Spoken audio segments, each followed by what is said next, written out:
الحمدللہ وکفا وسلام علی عبادہ الذین اصطفیٰ اما بعد۔ معزز سامعین و ناظرین، آج کی ویڈیو میں ہم آپ کو یہ بتلائیں گے کہ وہ کون سے محروم لوگ ہیں جن کی بخشش شب برات کو بھی نہیں ہوتی اور جن کی بخشش لیلۃ القدر یعنی اس مبارک رات میں بھی نہیں ہوتی۔ سب سے پہلے ہے مشرک۔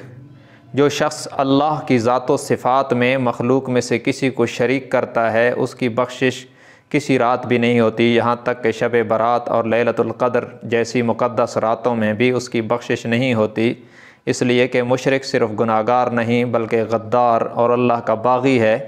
ان اللہ لا یغفر ان یشرک بہ، اللہ مشرک کو کبھی معاف نہیں کرے گا۔ قرآن کا واضح فیصلہ ہے، جب تک شرک سے توبہ کر کے ایمان کی تجدید نہ کرے تو مشرک کی بخشش بالکل ہی ناممکن ہے۔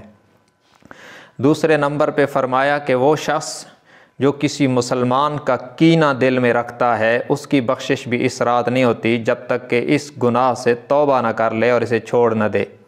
یاد رکھیں، رنجش اور کینہ میں فرق ہے۔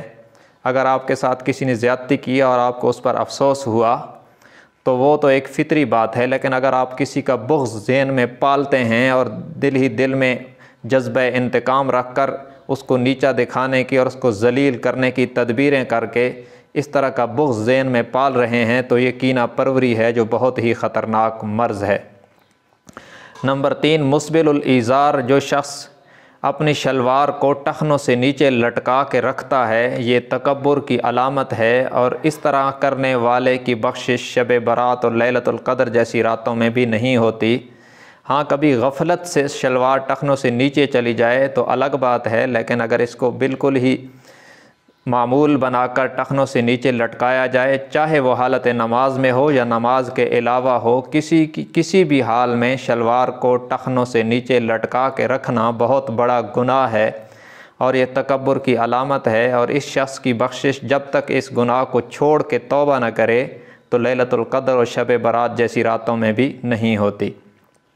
نمبر 4، عاق الوالدین۔